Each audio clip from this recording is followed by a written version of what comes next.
2025 has been an eventful year for the standardization of accessibility store tags across platforms and by game developers. At GDC earlier this year, we got the news that a number of game publishers were coming together to form the Accessible Gaming Initiative in order to standardize language around common accessibility store tags. And then, a few weeks later, we got the news that Valve was implementing an accessibility store tag system of their own on the PC digital game storefront Steam. Valve's system did get some flack at the time of its announcement for not standardizing its language to match that of the recently announced Accessible Gaming Initiative, but the move was still undeniably a hugely positive step forward for video game accessibility, moving us forward by adding support for this vital feature to one of the largest digital game storefronts in the world.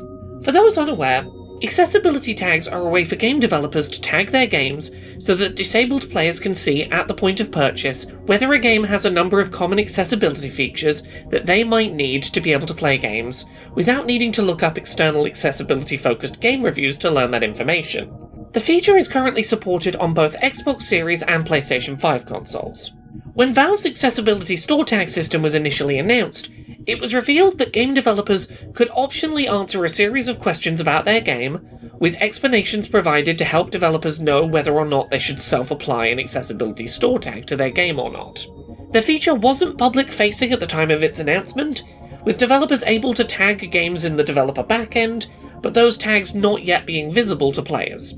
This past week, Valve quietly added the ability for players browsing Steam to sort their search results by 16 different accessibility tags found in a drop-down menu.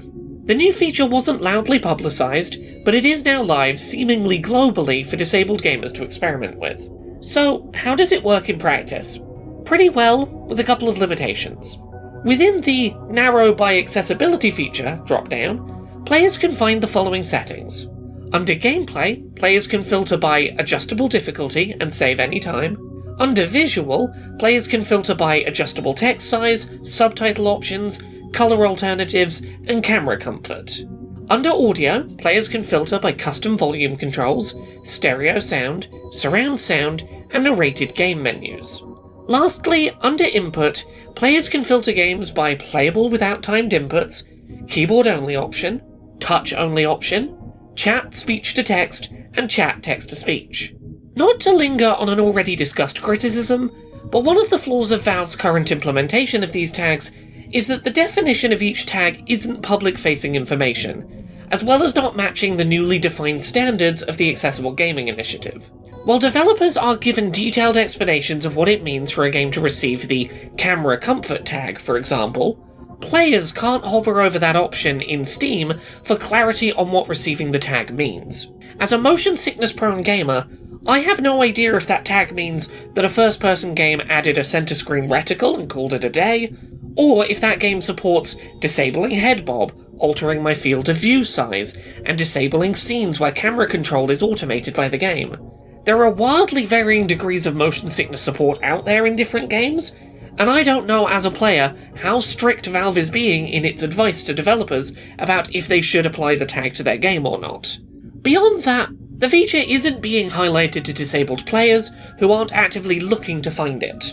Both Xbox and PlayStation, upon first introducing the feature to their digital storefronts, put out press releases to get the news out, but also implemented sections on their digital storefront homepages advertising particularly accessible video games that had received numerous accessibility tags as part of the initial voluntary rollout. This helped to make sure that players who would benefit from this information were encouraged to make use of the feature and knew that it existed.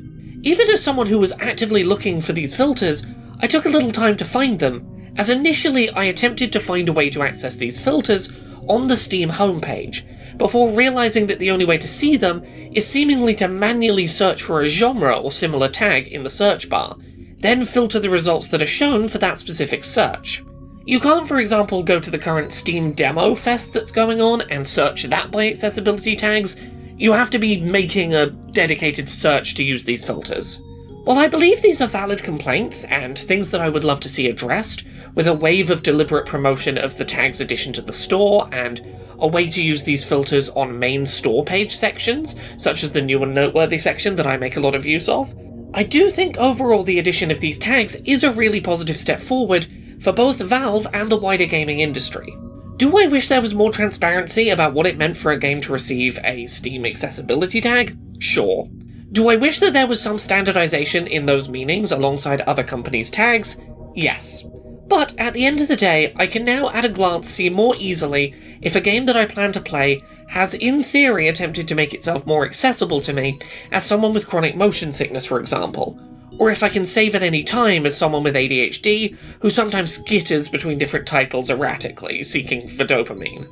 These features are a great step forward, even if they're not perfect in their execution right now. I'm glad to see Valve implementing these accessibility store tags on Steam, and would love to see the Epic Games Store or Nintendo's Switch 2 eShop do the same in the coming months to help improve standardization of this feature across the industry.